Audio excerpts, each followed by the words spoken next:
Desktop and portable mic booths. Melinda sent me an email asking my opinion on different desktop mic isolation booths.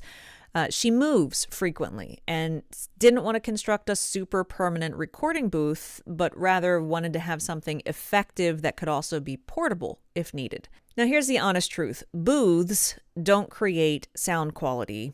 Rooms do, your entire room. Desktop and portable booths can be helpful for controlling reflections, but they don't isolate sound. So if you're dealing with traffic noise, noisy neighbors, or a loud HVAC system, there isn't a foam box in the world that's going to magically fix that. DIY setups can absolutely work if you understand what you're trying to accomplish, what you're trying to do. Absorption is the goal, not soundproofing. You want to absorb your sound waves. So moving blankets, proper mic placement in the room, soft materials, acoustic foam pads, and consistency, all of those things matter way more than brand names do, or buying a shiny new piece of equipment that cost you $1,500 off of Amazon. And by all means, put your microphone stand in a closet and let your clothes do the work for you. It doesn't even have to be a walk-in closet. You can simply use a standard, regular clothes or coat closet. Now, on the flip side, products can be helpful if you need something that's portable, repeatable, or you simply don't want to spend weeks experimenting or building. And in that case, my recommendation is the Marantz Professional Sound Shield, which is super affordable. It's usually around $70. A lot of times you can find it on Amazon for even as low as like $59 when it goes on sale. Marantz is a really trusted audio equipment brand, and this desktop foam booth is a great way to get started, or if you travel a lot. Next, let's talk demos, because this is where beginners run into a whole lot of questions. First up, Ezekiel sent in a question asking, what are good outlets for a professional demo to be produced? And that is a great question if you're at a stage that you want a pro to do all the producing and mixing for you and not put one together yourself. The key here is that you want someone who works specifically in voiceover, understands voice acting nuances, and understands how a voiceover demo should be structured, and who won't push you to record or spend a boatload of money before you're ready. A big red flag: if someone is willing to take your money and make a demo immediately without assessing your skills first or discussing what type of demo you need, like a commercial demo, a narrative demo, character voices, dialects, languages, etc., and if there's any specific niches or audiences you want to target with your demo, if they don't ask you about that as well, those are all red flags. Now, my first pro demo was produced by Voice Coaches. They're an agency in New York State. I highly recommend checking them out. They do a wonderful job. You can also find great resources online by visiting Edge Studios' website. They are based in New York City. They offer a ton of services, including online workshops and things like that. Now, if you're looking for someone local to you, just start researching audio production studios or businesses and give them a call, speak with the staff to ask them about their voiceover demo production in particular, keeping in mind all those guidelines and red flags I just mentioned.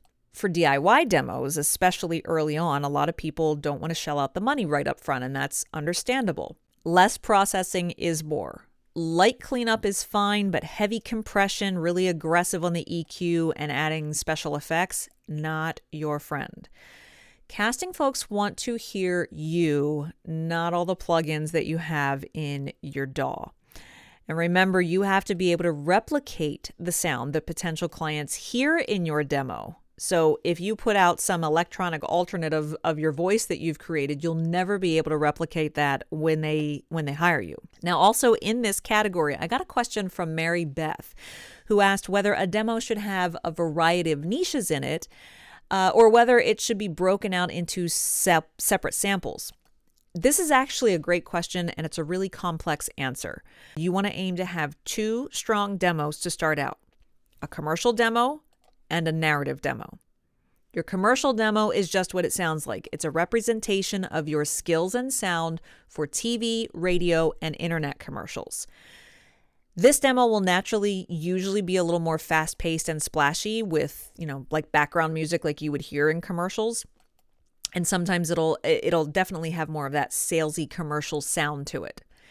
Your narrative demo, on the other hand, will showcase your skills and niches beyond commercial work. So that's explainer videos, e-learning, YouTube narration, phone systems, any type of long-form narration.